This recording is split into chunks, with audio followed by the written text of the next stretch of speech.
Alrighty, folks, we are back with Cody Davis, the leader of the Gen Z Plus Accountability Group Inside School, which goes off 8 a.m. every Saturday. We appreciate him for doing that, taking care of Saturday for us. But what we're going to talk about today is why buy and hold investors, which again, Cody and I together, almost 300 units, buy and hold mainly.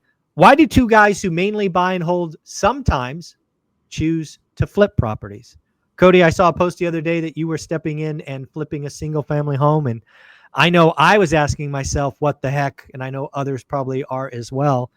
But, this is something I've done on occasion as well. So why the heck would a guy like you decide to flip a property? Yeah, well, to give some context, I'm 6 years into the 10-year journey.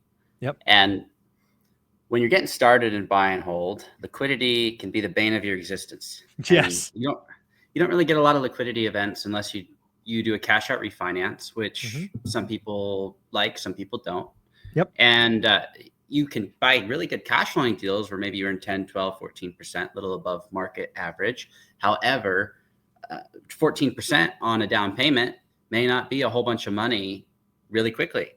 And so my problem is I have cash flowing real estate, but when I have a big remodel or I want to do another purchase, it takes a long time to build up the capital. So I'm going and doing some quick flip deals that are good deals. They're better than a market rate buy.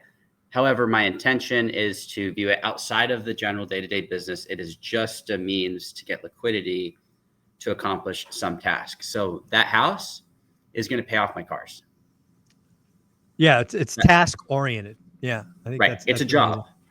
Yeah. It's a job. Yeah. And I don't have a degree. I don't have like a huge company. So my only sources of massive liquidity are going to be something real estate oriented. And I don't want to sell my apartment buildings because that's where you get the long-term benefit of long-term hold. So I'm viewing things that I wouldn't traditionally buy as a means to make it a job to get a whole bunch of money in. Yeah, it's funny when I hear you doing this. It's kind of reverse of everybody else, which is why I love it, right? You're a buy and hold investor, built a portfolio, you're consolidating down to roughly 100 doors or so, and you're going out and flipping to produce chunk money to, pay off the cars, to do something with, maybe pay for the wedding or whatever. That's purpose-driven capital, right? I know a lot of flippers who have told me over the years, Michael, my intention is to, flip 4 and keep 1, but what happens when they get that business going is they never keep anything because they got to keep the machine going, the marketing going, the team going, and they're just addicted to the pipeline. They never have a chance to peel off the best of the best. They just keep flipping. And, I know a lot of them. They look really successful for 3 or 4 years, but then they just get tired. They get tired. The market changes. A lot of flippers are losing their ass right now because they didn't buy right 3 or 4 months ago and their hold time is doubled and they're losing money. It's really funny how flippers make fun of buy and hold investors, and then they go bust. And we're here just clipping coupons and building wealth long-term. I love the idea that you're purpose built with chunk money, right? Got to pay off the car. Great. Well, let's go take your expertise at finding deals, creating deals, running teams. And you're doing the right thing. Got a buy box, stay below the median. And these are just relatively quick and clean flips. It's a genius move.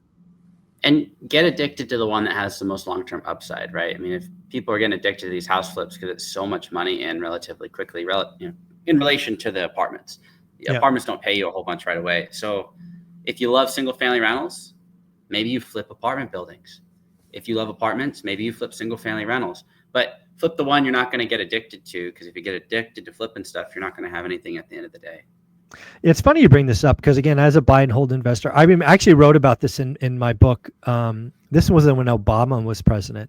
We were obviously going through the GFC, and I don't remember the exact details, but he announced, I think it was an $8,000 tax credit for somebody who bought a home. You were probably still in high school when this happened. But I remember closing on a house before that announcement. And then like the announcement came out in that house because the area was ideal. It went up like 50 grand, 50 or 60 grand. I didn't do anything. And we ended up cleaning it. And that was the first time I'd ever flipped anything because it really was because something outside my control basically handed Olivia and I 70 grand plus our down payment back. And, that one flip, I wish I remembered which street it was on, but we bought so many back then. I don't remember. I think it was on Platt, Platt. We flipped it and we made 60 grand. And then that 60 grand went and bought like 2 other properties that we still own today. So, when the market changes or you get a great deal and you can flip one and get 2 more, it's a great thing to do. I agree with that. And if you can build the machine on the front end and then you get opportunities like that, it doesn't kill your machine to off one of them, because most people end up taking a vital piece of their organism that they're building and ripping it out just to get a little bit of money. But if you don't have to have it, you already have someone else going for you. You're in a really good spot. Yeah, the other thing you're doing that I want to hit in this conversation is you're really managing your portfolio. And what I mean by that is not the day-to-day operations, which you're clearly doing. It's not the buy it at a 1 debt service and turning it into a 2. That's all cool and sexy. But what you're really doing right now on purpose is 1031ing or moving equity from old and tired to new and clean.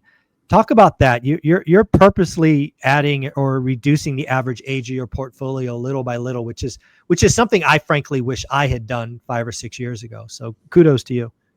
Well, I shared a little memo on the school page that my mentor told me. He's like, well, you take 5 steps into the uncomfortable position, you can take 5 steps into the good life. And he's like, well, I went 11 steps over. Now I'm really far over here.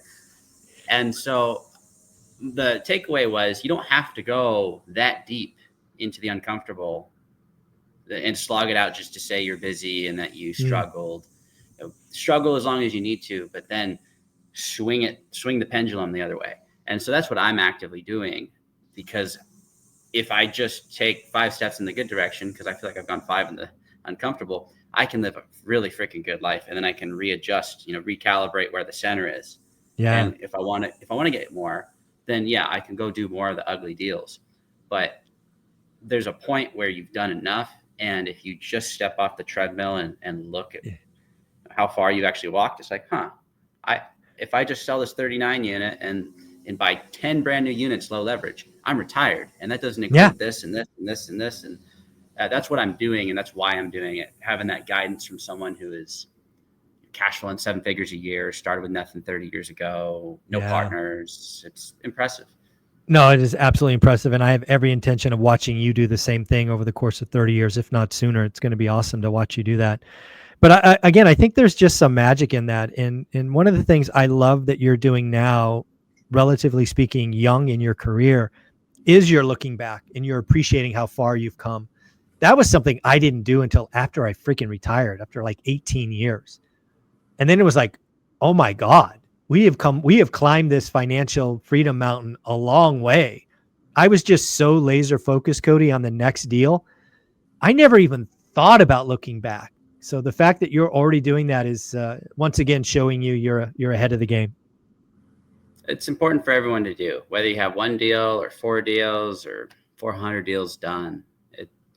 When I was getting started, I was just listening to Kiyosaki over and over and over, and Grant Cardone, and I was go. And now that I went, and I'm here, it's cool to look back, because I didn't think I was going to get here. And I don't feel like anybody thinks they're going to get there, where even if they get 2 rental houses, that's so far ahead of the game. Yeah, I couldn't agree with that more. Well, I'm curious, you've been inside school now for, I think, about 2 weeks.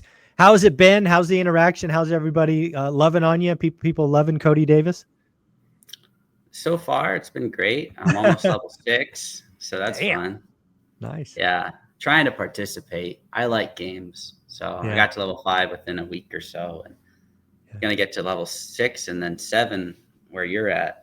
Yeah, I think there's only 2 people at 7, or I might be the only one. But damn, that's what I've gotten great feedback. Again, you are a go-giver. You're responding. You're helping people. You're putting out very thoughtful content when you post yourself. So I knew you would be an amazing contributor, and I just want to say you've exceeded my expectations, which were pretty high. So thank you for being such a wonderful addition. Oh, thank you. Very cool. Well, Cody, if somebody wanted to follow what you're doing on YouTube, where do we send them? Cody Davis Business Adventures. I post every Tuesday and Thursday, 3 p.m. Pacific. Very cool, Cody. You're amazing. Take care of yourself. All right. Thanks, you too.